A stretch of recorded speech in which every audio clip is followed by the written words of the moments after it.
Welcome to Fluid Mechanics N6. Today's presentation is going to be on vortex flow. This is a new module that has been added to your syllabus. And for those that did fluid mechanics in 2024 and the previous years, they did not have vortex flow as part of their syllabus. But for you who is doing fluid mechanics starting from the year 2025 and forward, you will have vortex flow as part of your syllabus. And so it's very important for you to understand this module because it has just been added, so you can expect the exams that will come in 2025 and even 2026 to always have a question on vortex flow, because usually when a new module is added, the exams that will follow will generally always have a question from that module. So it's really important for you, especially if you're doing fluid mechanics in 2025 and 2026, to make sure that you really understand this module very well, because you will most certainly always have a question from that module. Okay, it's only in the later exams that they may begin to overlook it, because by then the module will no longer be a new addition. But right now, this module is a new addition to your syllabus, so the exams that will come this year and even the next will most likely always have a question from this module. So take this seriously, study this module, and give it your best effort so that you can understand it, because that will help you get some good marks in your exam. Let's begin. First, we will start by giving a definition of a vortex. What is a vortex? Okay, a vortex is simply a swirling flow of fluid that is characterized by a rapid rotation around a central axis. Imagine you have a liquid inside of a container, and then for some reason the liquid begins to rotate, okay? And if that liquid is rotating, if you look at it carefully, you will see that it is rotating around an axis, okay? And so that phenomenon, that is what is called a vortex, okay? Very, very important. A picture of a vortex is what you see here. You can see that you have this water here that is rotating. You can see it rotating like that, okay? And you can see that it is rotating around a vertical axis. You can imagine that you have a vertical axis here, and you will see that this flow of fluid is actually rotating around that axis. And so when you have a situation like that, this is what we refer to as a vortex, okay? So a vortex is a swirling flow of fluid that is characterized by a rapid rotation around a central axis. So whenever you have a liquid that is rotating around an axis inside of a container of some sort, what you will see there happening is a vortex, okay? Very important. And so we have two types of vortices that we are going to study. The first one is the free vortex, okay? The free vortex is one that is not influenced by external forces. What I mean by that is this is a vortex that occurs because of some disturbance, okay? It is not occurring because someone is inputting in a force. One good example of a free vortex is when, for instance, you are draining a sink. Imagine you have water in a sink and the sink is closed, and then you suddenly open the sink and now the water is allowed to drain. And when that happens, you will see now that you will have a vortex in the sink. And this vortex is not happening because somebody is applying a force on the water. The water is left by itself. It's only that disturbance that is due to the fact that all of a sudden there is now an opening at the bottom of the sink through which water can be drained. It's that disturbance that is creating the vortex, okay? And so such a vortex is referred to as a free vortex, okay? Because there are no external forces that are being applied to the liquid or the fluid to cause the vortex. And a graphical representation of it is what you see on the screen here. You can see that this vortex is rotating clockwise, and the axis of rotation will be, of course, at the center there, where you see that red dot. The reason I've described the axis with just a dot is because in this case, the axis is into the page, okay? So the axis is into the page, therefore, we can only describe it by this dot. And this vortex is rotating around the axis. Remember the definition of a vortex? It is a swirling flow of fluid that is characterized by a rapid rotation around a central axis. So in this case, this fluid is rotating around that axis there, and this is what is describing the vortex.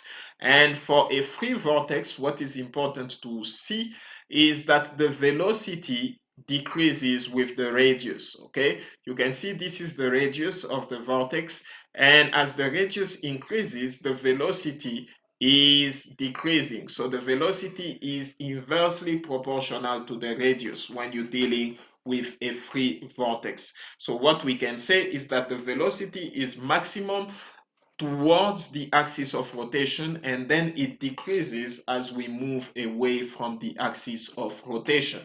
Okay, so this is very important to remember. This is what is the case when you're dealing with a free vortex. The second type of vortices that we're going to deal with is forced vortices. Okay, so what is a forced vortex? A forced vortex is one that occurs because you have external forces or torques applied to the fluid.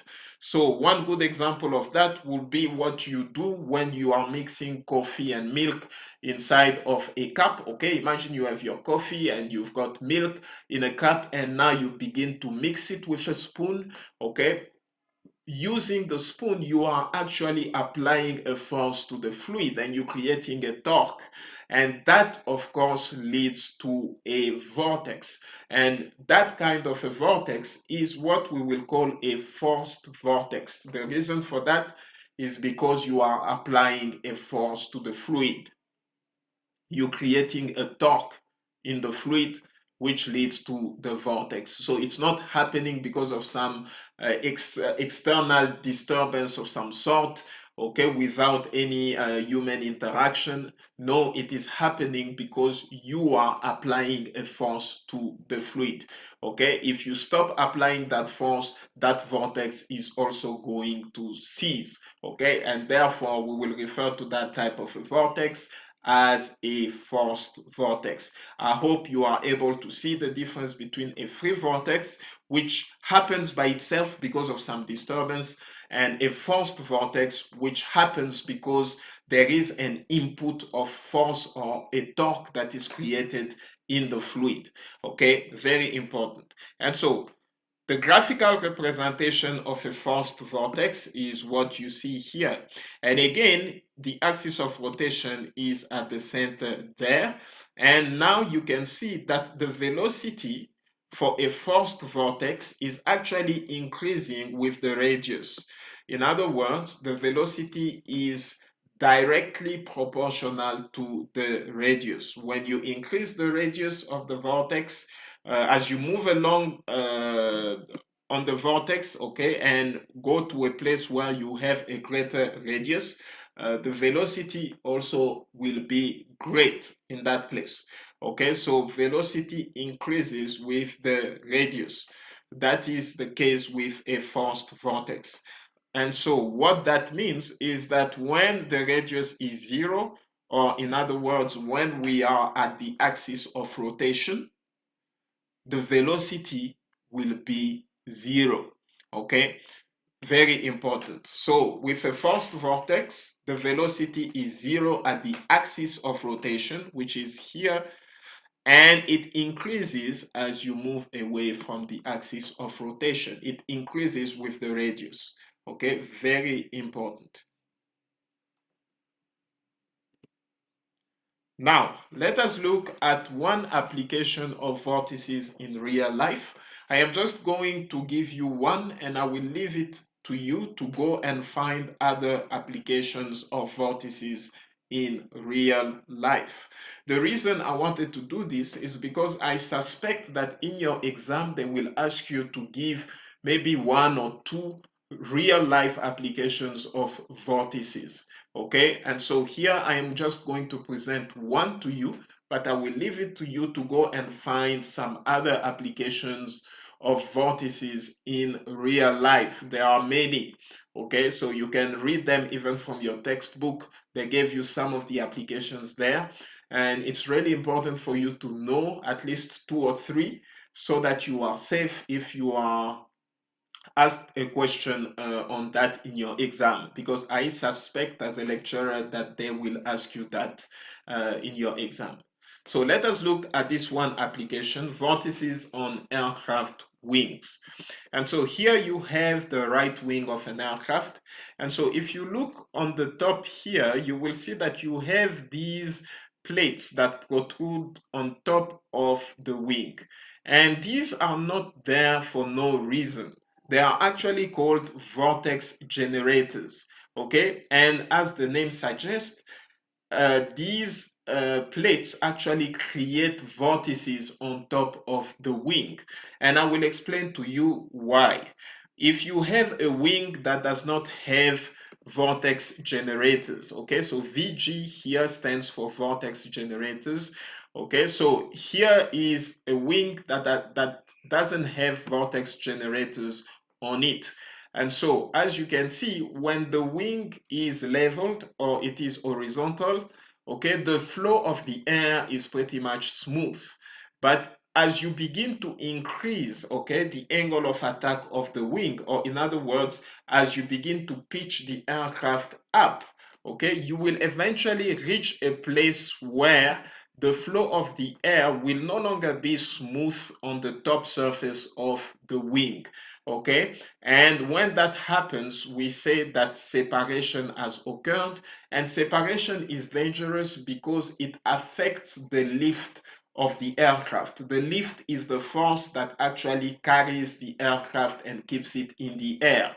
So if separation occurs, the lift drops, which means that the force that is carrying the aircraft in the air is reduced, and it can reach a point where it has reduced so badly that the aircraft begins to fall. It can no longer be maintained in the air. And so when you do not have vortex generators, you will very quickly reach a place where that separation occurs, okay? But if you add vortex generators to the wing, which is what you see in at the bottom here, vortex generators have been added to the wing, and now because they've been added, now you have vortices on the top surface of the wing that are created, and now because of these vortices, you can increase the angle of attack of the wing without having separation occurring. And since separation doesn't occur, then even when the wing has an attitude like this, you still have lift to carry the aircraft, okay? And so you can see therefore that forced vortices can be used to enhance the lift capabilities and stability of the aircraft wings, okay? Very, very important. So this is one real life application of vortices, how they can be used to increase the lift and stability of an aircraft wing, okay? Very, very important. So can you think of other applications? Well, I will advise you to make sure that you can at least think of two more applications of vortices in real life and to memorize them so that when you get that question in the exam, you are able to defend yourself. Now, let us look at forced vortices in cylindrical containers, because for this module on vortex flow, the calculations that you will get will be on forced vortices in cylindrical containers. Okay, we will not really do calculations on free vortices. All the calculations that we will do for this module will be on forced vortices that are happening inside of a cylindrical container. And so let us look at that. let's say you have a container like this, and in this container you have water. Okay, so the height of the container, we will call it L, and the height of the water inside of the container, we will call it H naught. Okay, very important. And now, if we begin to apply if we begin to apply a force inside of that container such that we create a torque in the fluid, okay, what we will have is a vortex. And because it is a vortex that is happening because of an applied force, that vortex will be a forced vortex. And as you know, if you apply a force inside of a container, you can think of your coffee and your milk inside of a cup, and then you have a spoon and you begin to apply a torque in the fluid. The fluid will eventually have an attitude that looks like this. And you can see here we have sorry, not W, but omega, because it's a Greek letter. And omega here is the angular velocity of this vortex, okay, or of the container, because you can also create a vortex by rotating the container. Okay, so we have this angular velocity here of the container, or of the vortex, or of the fluid inside of the container. Okay, it's got that angular velocity. And so having this angular velocity applied to the fluid, what you will have is that the fluid will then assume a shape like this, okay? And this shape is what is referred to as a paraboloid, okay? If you look at it in 3